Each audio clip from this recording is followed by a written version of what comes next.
May mga tao na handang isugal ang kanilang buhay kapalit ng malaking kita, at ang ilan sa kanila ay kumikita ng milyon-milyon kada taon. Pero kapalit nito ay ang panganib na hindi kayang harapin ng karamihan. Ito ang ilan sa mga trabahong delikado pero malaki ang sahod. Astronaut. May isang tao na lumalabas ng Earth. Ganito ang buhay ng isang astronaut. Sa bawat launch, sumasakay sila sa isang rocket na may napakalakas na puwersa. Ilang minuto pa lang, ramdam na agad nila ang extreme G-force na parang dinidiin ang buong katawan. Kapag nasa kalawakan na sila, ibang mundo na ang environment. Walang hangin, walang tunog, at lahat ay umaasa sa makina para mabuhay. Isang maliit na sira lang sa system, pwedeng katapusan na. At sa pag-uwi nila, kailangan nilang bumalik sa Earth na parang sumasayaw sa apoy dahil sa sobrang init ng re-entry. Sila ay sumasahod ng $150,000 to $250,000 o sa Philippine money ay 9 million to 15.1 million pesos kada taon. Bomb disposal expert.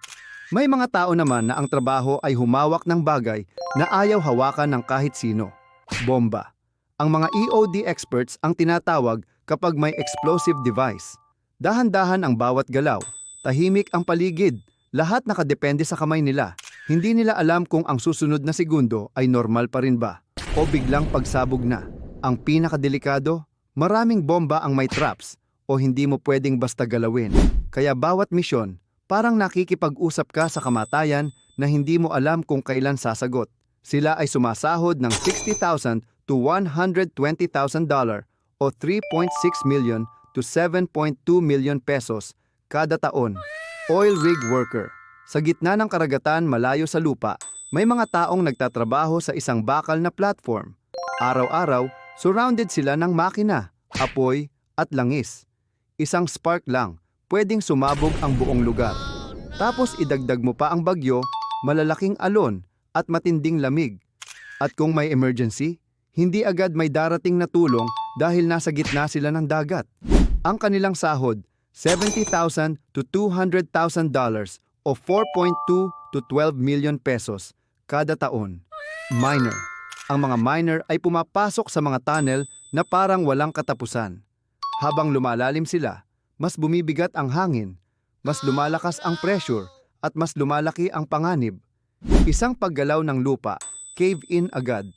May mga pagkakataon pa na may sumisingaw na toxic gas na hindi mo man lang mamamalayan. At kung may mangyaring aksidente, mahaba at mahirap ang rescue operation. Sila ay sumasahod ng $50,000 to $120,000 o sa Philippine money ay 3 million to 7.2 million pesos kada taon. Rescue pilot/commercial diver. Ang rescue pilots, lumilipad sa gitna ng bagyo para sagipin ang buhay ng iba. Ang commercial divers naman, lumulusong sa ilalim ng dagat sa sobrang pressure at dilim. Sa hangin man o sa ilalim ng tubig, iisa ang sitwasyon nila. Unpredictable ang paligid. Mataas ang pressure at isang mali lang, katapusan na. Sila ay sumasahod ng $60,000 to $150,000 o 3.6 million to 9 million pesos kada taon. Malaki man ang sahod ng mga trabahong ito, hindi lahat ay handang harapin ang panganib na kaakibat nito. Dahil minsan, ang pinakamalaking kabayaran ay hindi lang pera, kundi ang tapang at sakripisyong handang ibigay ng isang tao. Ikaw kaaha, kaya mo bang gawin ang mga trabahong ito para lang kumita ng pera? Gusto mo ba ng mga ganitong content? Dito lang yan sa channel ko kaya mag-follow ka na. Salamat mga kaaha!